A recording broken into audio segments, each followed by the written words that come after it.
Dory is always trying to find her parents and then trying to find Marlin and Nemo.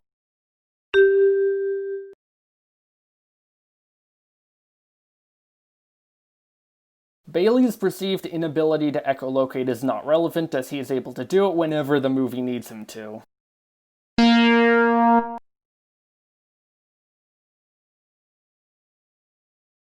There isn't really a clear theme, is it? It's important to never give up, it's important to know yourself, it's important to be yourself, good things happen by chance. The movie tries to convey all four of these themes at once and therefore doesn't go deeply into any of the themes.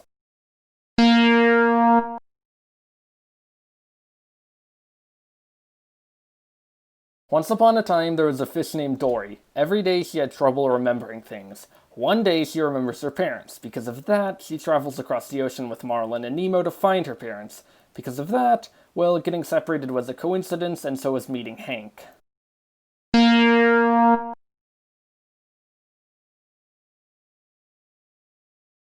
Marlin and Nemo aren't very relevant to the plot. They don't provide any major assistance in finding her parents, and when she has to save them at the end, the only reason that it is difficult is that Dory tries to persuade Hank to not go to Cleveland.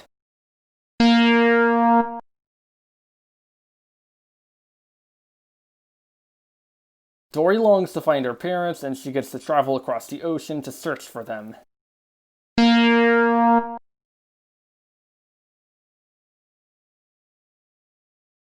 The ending is that Dory has found her parents. As I explained in point 3, there isn't really a coherent lesson that Dory learns.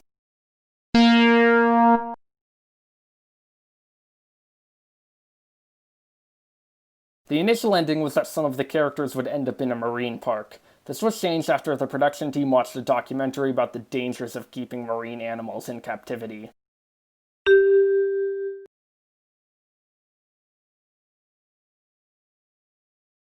Forgetting your own parents is a far worse form of amnesia than short-term memory loss, which was very clearly described as what Dory had in the first film.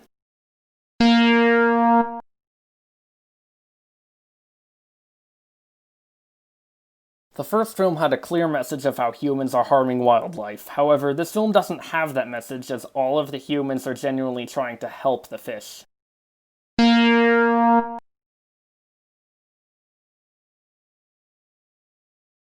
The sequel to Finding Nemo was reported as early as July 2012, which was nearly 4 years before the film's release. This means that the film had already been in development for a couple of years before that.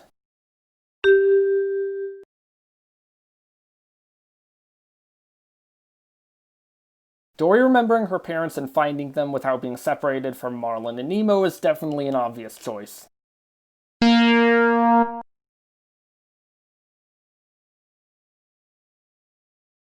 Dory's desire for Hank to live in the ocean seems to come out of nowhere, especially because the film's events take place over only one day, and Dory is never more concerned about Hank than about her parents until the end when Dory completely flips and tries to sacrifice everything for Hank.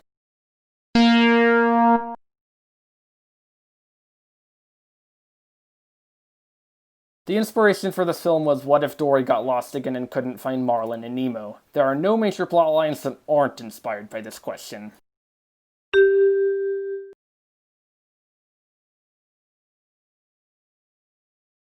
If I was Dory at the ending scene, I would feel like I was sacrificing everything to let Hank do what he doesn't want. Also, there's no reason that he couldn't simply have exited the truck since he can breathe air.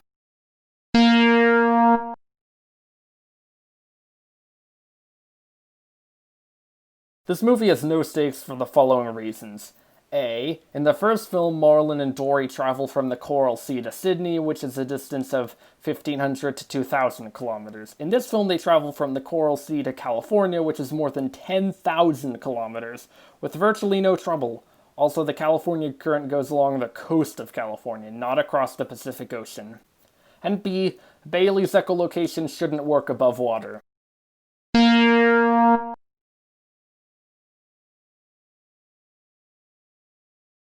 Circle 7 Animation was working on a draft of a Finding Nemo sequel when it was shut down. The filmmakers at Pixar wanted to ensure that a sequel would actually be well written, in contrast to most sequels to Disney animated films.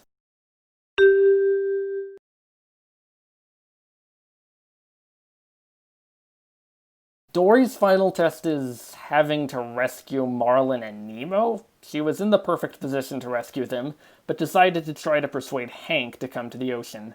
I also don't understand why Dory would want Hank to come to the ocean that badly, especially since she will already have both her parents and Marlin and Nemo.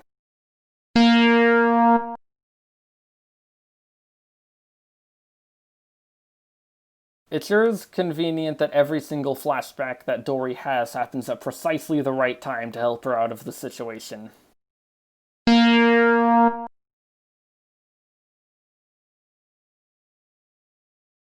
Although this film has many building blocks of the first film, it doesn't work because the humans aren't malicious, Dory knows exactly where to go, and all of the other fish are unconditionally helpful.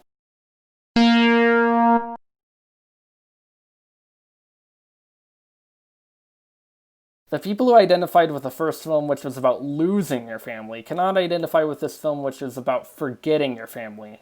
People with memory problems similar to Dory's is an unrealistically narrow target demographic.